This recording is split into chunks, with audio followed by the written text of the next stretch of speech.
بسم الله الرحمن الرحيم الف لام میم.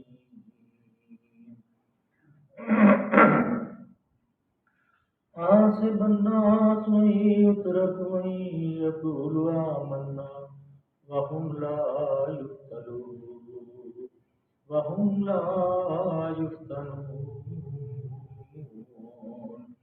وَلَقَدْ فَتَنَ الَّذِينَ مِنْ قَبْلِهِمْ فَلَيَعْلَمَنَّ اللَّهُ الَّذِينَ صَدَقُوا وَلَيَعْلَمَنَّ الْكَاذِبِينَ أَمْ حَسِبَ الَّذِينَ يَعْمَلُونَ السَّيِّئَاتِ أَن يَسْبِقُونَا سَاءَ مَا يَحْكُمُونَ من كان يرجو لقاء الله فإن أجل الله لآت وهو السميع العليم ومن جاهد فإنما يجاهد لنفسه إن الله لغني عن العالمين صدق الله العلي العظيم وصدق رسوله النبي الكريم ونحن ولا من الشاهدين والشاكرين والحمد لله رب العالمين. سورہ عنکبوت ہے جی، یہ اس کی 69 آیات ہیں اور 7 رکوع. یہ مکہ مکرمہ میں نازل ہوئی. مختلف اس کے اندر روایات ہیں. کچھ آیتوں سے لوگوں کو شک پڑا کہ یہ مدنی ہے، لیکن یہ ساری صورت جو ہے مکہ المکرمہ میں نازل ہوئی اور اس کے اندر مضامین شامل ہیں جو اس وقت کے حالات کے مطابق اہل مکہ جو مسلمان ہو رہے تھے ان کو جن حالات کا سامنا تھا وہ بڑے پریشان تھے، اور اللہ تعالیٰ نے ان حالات کے اندر یہ سورت نازل فرمائی اور ایمان والوں کو ڈارس بھی بنائی، اور وہ جو دشمنان دین تھے ان کے بارے میں اللہ تعالیٰ کی ذات کریم نے ان کو بھی ذرا تھوڑا سا یہ اس میں تنبیہ بھی کی، تاکہ وہ لوگ جو ہیں وہ سوچیں کہ ان کو ایک دن اللہ کے حضور پیش ہونا ہے اور پیش ہو کے پھر ان کو کیا جواب دیں گے. اور جیسے سورہ قصص میں ہم نے پڑھ لیا تھا کہ ان کو اصل معاملہ تھا کہ ان کے جو کاروبار تھے، ان کی جو عزتوں ہیں اور جو ان کے ذاتی مفادات تھے، جو انہوں نے قبائل کے اندر رشوتیں دے کے اور وہ تجارتی معاہدے کر کے اور لمبے چوڑے پیسے کما رہے تھے، اس کے اوپر یہ زد پڑتی تھی، اس لیے وہ مسلمانوں کی مخالفت کرتے، اسلام کی مخالفت کرتے تھے. اور اس صورت کے اندر وہ صادق الایمان مسلمان جو کہ مکے کے اندر مسلمان ہوئے تھے، ان کو جو اذیتیں دی جاتی تھیں وہ اذیتیں برداشت بھی کرتے تھے. اور پھر بعد میں ایک بہت مشہور واقعہ خباب بن ارت کا رضی اللہ تعالیٰ عنہ کا ہے کہ جو آپ نے اللہ کے رسول صلی اللہ علیہ وسلم سے پوچھا تھا، وہ بھی آگے اس میں مضمون ہے. اور وہ ضعیف الایمان لوگوں کو بھی اللہ تعالیٰ نے اس میں شرم دلائی ہے. تھوڑا سا آواز آ رہی ہے نا جی؟ ہم نے کون سی ہے؟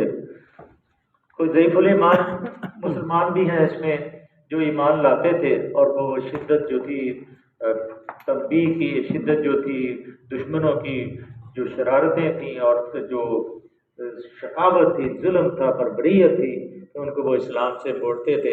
جیسے کہ حضرت بلال رضی اللہ تعالیٰ عنہ کا بڑا مشہور واقعہ ہے کہ آپ کو زمین پہ لٹایا جاتا تھا، گلے میں رسی ڈالی جاتی تھی، اوپر گرم پتھر رکھا جاتا تا، اور پھر وہ کہتے تھے کہ پکارو اب لا الہ الا اللہ، تو پھر وہ نیچے سے پکارتے تھے لا الہ الا اللہ محمد رسول اللہ، اور احد اللہ ایک ہے، اس کا کوئی شریک نہیں، میں بلال اس کی گواہی دیتا ہوں. اور اسی لیے اللہ اکبر مرتبہ دیکھیں حضرت بلال نے کیسا پایا کہ جب ایک دفعہ عمر فاروق رضی اللہ تعالیٰ نے ان کو کہہ دیا کہ اے، بس آگے لفظ کہا، تو حضرت بلال نبی صلی اللہ علیہ وسلم کی خدمت میں حاضر ہوئے، کہا اے اللہ کے رسول صلی اللہ علیہ وسلم، میں بھی قربان اور میرے ماں باپ بھی قربان. یہ میرے کان جو ہیں میں نے بنائے کہ اللہ نے؟ آپ نے فرمایا اللہ نے. کہا یہ میرے ہونٹ جو ہیں اللہ نے بنائے یا میں نے بنائے؟ کہا آپ نے فرمایا اللہ نے۔ کہا میرا رنگ اللہ نے، میرے پاؤں، میرا جسم اللہ نے۔ کہا بلال بات کیا ہے؟ اصل ماجرا بتاؤ کیا ہے؟ کہ مجھے عمر فاروق نے یہ بات کہی، اے حبشی کے بیٹے۔ اسی وقت اللہ کے رسول صلی اللہ علیہ وسلم نے عمر فاروق کو بلایا، کہا کہاں؟ تو آپ نے معذرت کی، بڑے شرمندہ ہوئے، تو کہا میں یہاں سے اٹھوں گا نہیں جب تک مجھے حضرت بلال معافی نہیں دے۔ انہوں نے معاف کر دیا، آپ نے اپنا سر نیچے رکھا اور کہا بلال، اے سیدنا بلال، اس سر کے اوپر اپنا پاؤں رکھ تاکہ اس کے اندر جو خناس بھرا ہوا ہے نکل جائے۔ حضرت بلال نے بہت کہا نہیں، میرے سر کے اوپر پاؤں رکھ، اس کے اندر تکبر بھرا ہوا ہے۔ اور پھر وہی حضرت بلال معراج پہ گئے، آپ کہا جبریل یہ جوتیوں کی آواز کس کی ہے؟ کہا حضرت بلال کی ہے۔ کہا مجھ سے جنت میں پہلے داخل ہو گئے؟ فرمایا اللہ کے رسول صلی اللہ علیہ وسلم جب آپ جنت میں جائیں گے تو جو آپ کی سواری کی نکیل ہے وہ حضرت بلال کے ہاتھ میں ہوگی، اس لیے وہ پہلے سب سے جنت میں داخل ہوگی۔ یہ مرتبہ ہے، اور اس میں یہ صورت میں وہ سارے حالات اور واقعات اللہ نے بیان فرمائے ہیں۔ یہ جو طوفان بدتمیزی غزہ کے اندر آیا ہوا ہے، یا مسلمانوں کے اوپر آزمائشیں آتی ہیں، تو وہ آزمائشیں جو ہیں اللہ کی ایک خاص حکمت کے تحت آتی ہیں۔ اللہ کو ایمان پیارا ان لوگوں کا ہے جو آزمائشوں کے بعد ایمان، جو کسوٹی پہ رنگ لاتی ہے نا، پتھر پہ جب اس کو رگڑا جاتا ہے نا تو پھر وہ رنگ لاتی ہے۔ مہندی جو ہے اس کو جب چورا پورا کیا پاؤڈر بنایا جاتا ہے پھر وہ رنگ لاتی ہے نا پتھر پہ پس جانے کے بعد۔ پھر تو جیسے علامہ نے کہا ہے یہ تیرا آئینہ ہے، دل کے بارے میں یہ تیرا آئینہ ہے، وہ آئینہ جو شکستہ ہو تو عزیز تر ہے نگاہ آئینہ ساز۔ جب یہ غم سے روتا ہے، دل بلاتا ہے اور اللہ کے علاوہ کسی کو نہیں پکارتا، تو اس وقت اللہ کی رحمت جوش میں آتی ہے، پھر اللہ اپنی برکتیں اور اپنی رحمتیں اس شخص کے اوپر نازل کرنی شروع کرتا ہے۔ تو اللہ فرماتے ہیں بسم اللہ الرحمن الرحیم، الف لام میم کے بارے میں پہلے 2-3 دفعہ 4 دفعہ یہ حروف مقطعات ہیں، اور ان کا اللہ ہی جانتا ہے اس کے معنی کیا ہیں، لیکن جو مفسرین نے لکھا ہے کہ یہ عربی لکھنے والوں کا ایک طریقہ تھا کہ پہلے وہ حروف لکھتے تھے، اور اس کے اوپر کسی دشمن دین نے بھی بحث نہیں کی ہے۔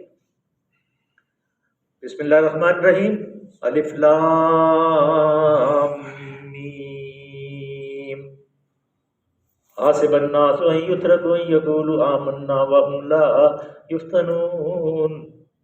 کیا لوگوں نے یہ سمجھ رکھا ہے کہ وہ بس اتنا کہنے پر چھوڑ دیے جائیں گے کہ ہم ایمان لائے اور ان کو آزمایا نہ جائے؟ یہ وہی ان حالات میں یہ بات اللہ نے ارشاد فرمائی جو میں نے آپ سے پہلے عرض کی ہے کہ مکہ میں جو شخص بھی اسلام قبول کرتا تھا اس کے اوپر آفات اور مسائل کا پورا ایک چین تھی جو اس کے اوپر آ جاتی تھی۔ جیسے یہاں ہمارے سیاسی پارٹیوں کے اوپر بھی ایسے ہوتا ہے کہ جیسے ہی کوئی دین کا کام کرتا ہے اس کو بھی پکڑ لیتے ہیں، اور جو تھوڑا سا اپنی اصلاح کرنے کی کوشش کرتا ہے اس کو بھی پکڑ لیتے ہیں۔ اور پھر یہاں طریقہ کار کیا ہے؟ یا ظلم و بربریت کا طریقہ یہ ہے کہ گھروں میں فوج گھس جاتی ہے، انتظامیہ گھس جاتی ہے، گھروں کو مسمار کر دیتے ہیں، خواتین کی بے حرمتی کرتے ہیں، خود کلمہ گو مسلمان ہم ایک دوسرے کی، جس کو اس کلمے کی بنیاد پہ اس ملک کو ہم نے بنایا تھا کہ اس ملک کا نام کیا تھا؟ لا الہ الا اللہ محمد رسول اللہ۔ لیکن افسوس حاسب الناس ان یترکوا، کیا اللہ فرماتے ہیں میں ویسے ہی چھوڑ دوں گا؟ غلام یا غریب ہوتا تو اس کو تو بری طرح مارا پیٹا جاتا، یہاں تک کہ بھوک کو مرنے کی نوبت آ جاتی۔ کوئی کسی بااثر خاندان کا آدمی ہوتا تو اس کے اپنے خاندان کے لوگ اس کو طرح طرح سے تنگ کرتے۔ جیسے کئی مثالیں ہیں، لوگ تو نبی صلی اللہ علیہ وسلم کی صداقت قائل ہو جانے کے باوجود بعض لوگ اپنے ایمان کا اظہار نہیں کرتے تھے کہ بس یوں ہی ایمان کا اظہار کیا اور چمڑی ادھڑنی شروع ہو جائے۔ لیکن کئی لوگ ایسے بھی تھے جو بازاروں اور گلیوں میں گھسیٹے جاتے تھے، لوہار کا کام کرتے تھے، کام لیتے تھے، کام نہیں اس کی اجرت نہیں دیتے تھے۔ کئی ایسے ایسی ہیں. تو اس طرح خباب بن عرض کی میں نے آپ سے عرض کی کہ آپ صلی اللہ علیہ وسلم ایک دن بیت اللہ کی دیوار کے سائے کے ساتھ ٹیک لگا کے بیٹھے ہوئے تھے، اور خباب بن عرض آئے، آنکھوں میں ہلکے سے آنسو تھے، پیار بھی تھا رسول پاک صلی اللہ علیہ وسلم کا، سامنے دیدار بھی تھا، نور بھی چمک رہا تھا، روشنی بھی آ رہی تھی، اور تھوڑا سا ذہن کے اندر یہ بھی آیا کہ شاید آرام نہ فرما رہے. لیکن جب آگے گئے تو پاؤں کو ہاتھ لگایا، اللہ کے رسول صلی اللہ علیہ وسلم فوراً اٹھ کے بیٹھ گئے. کہا اللہ کے رسول صلی اللہ علیہ وسلم اللہ کی مدد کب آئے گی؟ آپ صلی اللہ علیہ وسلم سیدھے ہو کے بیٹھ گئے، آپ کا چہرہ انار کی طرح سرخ ہو گیا، جوش میں آ گئے. کہا ہے خباب، اس سے پہلے لوگوں کو گڑھے کھود کے اس کے اندر کھڑا کیا گیا اور اوپر آرے چلا کے 2 ٹکڑے کر دیے گئے. وَمَا نَقَمُوا مِنْهُمْ إِلَّا أَن يُؤْمِنُوا، ان کا قصور کیا تھا کہ وہ ایمان لائے تھے وہ صاحب حمید اللہ کے اوپر. ان کو گڑھوں کے اندر، صاحب اخدود گڑھوں کے اندر ڈال کے آگ جلا کے ان کو جلایا گیا. ان کا قصور کیا تھا کہ وہ کہتے تھے لا الہ الا اللہ، یہ اللہ کے سوا ہم کسی کی عبادت نہیں کریں. یہ ان کا قصور تھا. خباب یقین رکھو کہ اللہ کی مدد ضرور آئے گی، اور ایک وقت ایسا آئے گا کہ مکے سے حضر موت تک، مدینے سے حضر موت تک آدمی سوار جائے گا، اس کو راستے میں کسی کا ڈر نہیں ہوگا سوائے اللہ کا ڈر. وہ وقت آیا پھر کہ کسی نے کسی کی طرف آنکھ اٹھا کے بھی نہیں دیکھا. اور یہی مضمون پہلے بھی ہم نے پڑھا، سورہ بقرہ میں بھی ہم نے پڑھا تھا، اَمْ حَسِبْتُمْ أَن تَدْخُلُوا الْجَنَّةَ وَلَمَّا يَأْتِكُم مَثَلُ الَّذِينَ خَلَوْا مِن قَبْلِكُم مَّسَّتْهُمُ الْبَأْسَاءُ وَالضَّرَّاءُ وَزُلْزِلُوا حَتَّىٰ يَقُولَ الرَّسُولُ وَالَّذِينَ آمَنُوا مَعَهُ مَتَىٰ نَصْرُ اللَّهِ. یہ ہم نے سورہ بقرہ میں پڑھا تھا کہ وقت کا رسول پکار اٹھا کہ اللہ مدد بھیج دے. جیسے ہم روز چیختے ہیں نا کہ یا اللہ غزہ والوں کی مدد کر دے، غزہ والوں کی مدد کر دے. ہم روز چیختے ہیں، ہماری دعاؤں میں اثر نہیں ہے، ہمارا ایمان اس قابل نہیں ہے، ہماری زبان میں اثر نہیں ہے. ورنہ تو نگاہ اٹھتی تھی اللہ کے رسول صلی اللہ علیہ وسلم، بارش نہیں ہو رہی مدینے کے اندر، آپ بھی وہاں اس جگہ مسجد غمامہ بنی ہوئی ہے. جنہوں نے مدینہ دیکھا ہے، ادھر اب مسجد ابو بکر صدیق ہے، ساتھ مسجد غمامہ ہے. غمام کہتے ہیں بادل کو. بارش نہیں ہو رہی، مدینے والوں نے کہا بارش نہیں ہو رہی. اللہ کے رسول صلی اللہ علیہ وسلم باہر گئے، ہاتھ اوپر اٹھے، ابھی زبان سے نہیں نکلا تو چھم چھم بادل آئے، برسنا شروع ہو گئے. یہ زبان کہاں سے لائے؟ یہ دل کہاں سے لائے؟ یہ ایمان کہاں سے لائے؟ ایمان کو تو ہم نے بیچ دیا ہے. ہمیں تو حکم تھا فادخلوا بابا، وہ جو یہودیوں کو حکم تھا کہ داخل ہونا بیت المقدس میں، فادخلوا بابا سجداً، سجدی کرتے ہوئے جانا.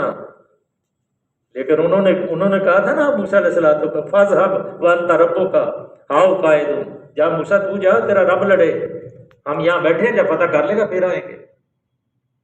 تو جب فتح ہو گیا تو پھر اللہ نے کہا تھا فادخلوا بابا سجداً، سجدے کرتے جانا، اپنے گناہوں کی معافی مانگتے جانا. 40 سال سے راہ نوردی کے بعد جتنے جوان تھے سب مر گئے، نئے جوان ہوئے، پھر اللہ نے توبہ قبول. 1906 میں مسلم لیگ بنائی، 1947 میں تمہاری توبہ قبول ہوئی. حکم یہی تھا کہ تم کہتے ہو سینے میں گولی کھائیں گے، پاکستان بنائیں گے. پاکستان کا مطلب کیا؟ لا الہ الا اللہ محمد رسول اللہ. حکم ہمیں بھی اللہ نے یہی کہا تھا فادخلوا بابا، داخل ہونا، پر آزادی مل گئی ہے تمہیں.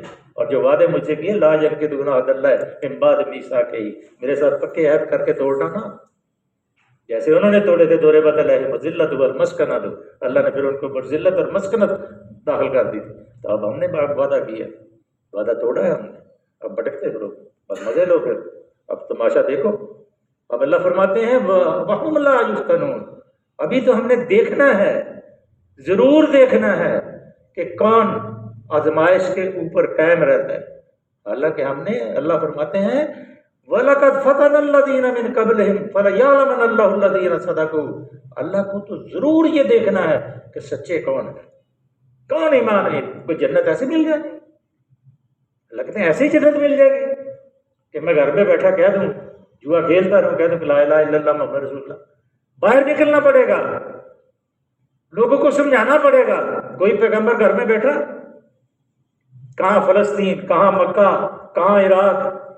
ابراہیم علیہ السلام کیا چکر لگاتے تھے، کیا گشت کرتے تھے، لوگوں کو کیا بتاتے تھے؟ لوگوں کو اللہ وحدہ لا شریک ہے، اس کا کوئی شریک نہیں ہے۔ اس پداش میں ان کو وہاں سے نکالا گیا۔ لوط علیہ السلام کیوں نکالا گیا؟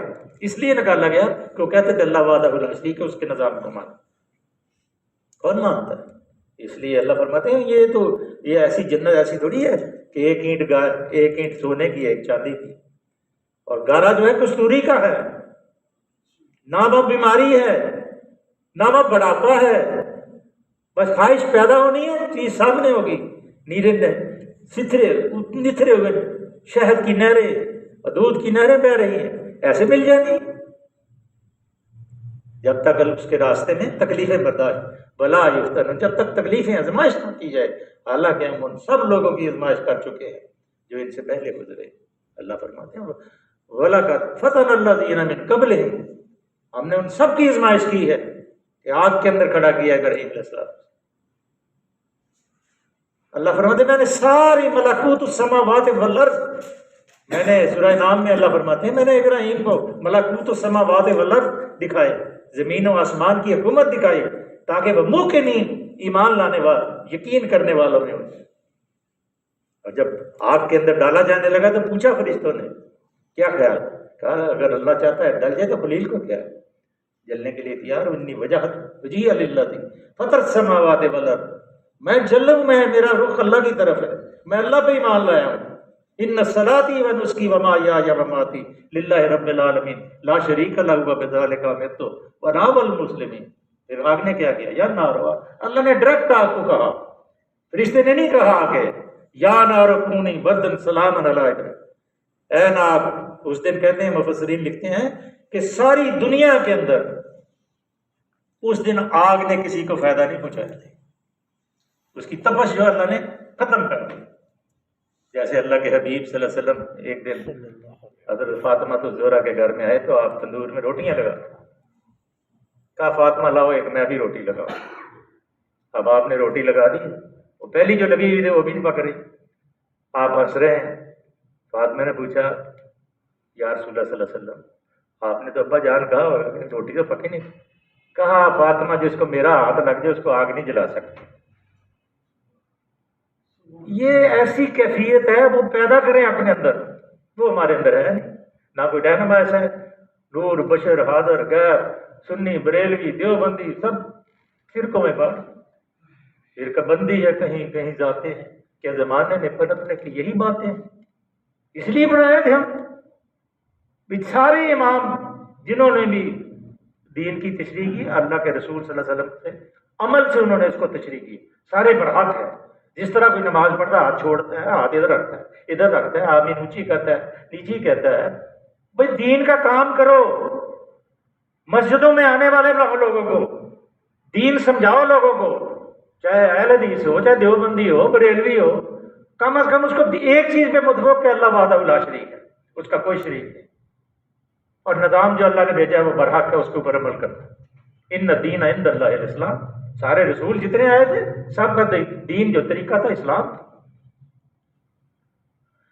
فَلَيَعْلَمَنَّ اللَّهُ الَّذِينَ صَدَقُوا، اللہ دیکھنا چاہتا ہے، ضرور ضرور دیکھنا چاہتا ہے سچے کون ہیں، وَيَعْلَمَنَّ الْكَاذِبِينَ، اور جھوٹے کون ہیں۔ أَمْ حَسِبَ الَّذِينَ يَعْلَمُونَ السَّيِّئَاتِ، اور کیا وہ لوگ جو بری حرکتیں کر رہے ہیں، کون تھے وہ؟ ابو جہل تھا، یہ اللہ تعالیٰ جو ہے نا دیکھنا چاہتا ہے سچے میں۔ فرض کرو کوئی آدمی دیانتدار ہے، ایماندار ہے، اللہ اپنے علم سے جانتا ہے کہ یہ آدمی ایماندار ہے، لیکن اس کے سامنے جب تک وہ ذرائع میسر نہ ہو کہ وہ بے ایمانی بھی کر سکتا ہے کہ نہیں کر سکتا، اللہ اس وقت جب اس نے سامنے ذرائع میسر ہیں رشوت لینے کے، حرام کھانے کے، حرام خوری کے، اس کے بعد اس نے اپنے ایمان کے اوپر اپنے آپ کو قائم رکھا، پھر اس کی آزمائش ہوئی ہے۔ اگر وہ چوری کر سکتا ہے اور اس نے چوری نہیں کی تو پھر ہے، لیکن اگر اس نے چوری کی تو پھر وہ ایمان۔ اسی طرح جو بدبخت آدمی ہے اس کو بھی اس وقت تک سزا نہیں ملے گی جب تک عملی طور پہ اس کو بدبختی کے اس کے موقع دیے جائیں اور نیکی کے بھی موقع دیے جائیں اور بدبختی کو اپنائیں۔ اللہ اس کی سزا دے گا جو عملی طور پہ کیے۔ اللہ سے دعا ہے کہ اللہ کی ذات کریم ہمیں قرآن کو سمجھنے اور عمل کرنے کی توفیق عطا فرمائے۔ صدق اللہ العلی العظیم وصدق رسول اللہ ونحن علی من الشاہدین۔ بسم اللہ الرحمن الرحیم۔ اللہم صلی وسلم علی عبدک ورسولک وحبیبک سیدنا محمد النبی الامی وعلی آلہ وصحبہ وبارک وسلم۔ اللہ ہمارا پڑھنا قبول فرمائے، بیٹھنا قبول فرمائے۔ اللہ سب تیری توفیق سے ہے، اللہ استقامت عطا فرمائے۔ آمین۔ اللہ ایک ہی رضا نہ کرتے ہیں، اللہ آپ جانتے ہیں ہم نہیں جانتے۔ اللہ مظلوم فلسطینیوں کے اوپر مہربان ہو جائے، یا اللہ ان کی غیب سے نصرت فرما دے، یا اللہ ان کی غیب سے نصرت فرما دے، بیماروں کو شفا عطا فرما دے، تنگ دستوں کو غنی بنا دے، بے اولادوں کو نیک اور صالح اولاد عطا فرما دے، آمین۔ جن کی اولاد ہے اللہ ان کو صالح بنا دے، اللہ قرض داروں کو قرضوں کی لعنت سے نجات دے، آمین۔ آنے والے مسائب اور مشکلات سے بچا۔ اللہ جتنے ساتھی یہاں بیٹھتے ہیں درد سے محبت سے، اللہ ان کی تمام جائز حاجات کو پورا فرمائے، اللہ ان کے لیے کافی ہو جائے، اللہ ان کے گھروں میں عافیت عطا فرمائے۔ صلی اللہ تعالی علی حبیبہ محمد وعلیہ وصحبہ اجمعین برحمتہ اللہ۔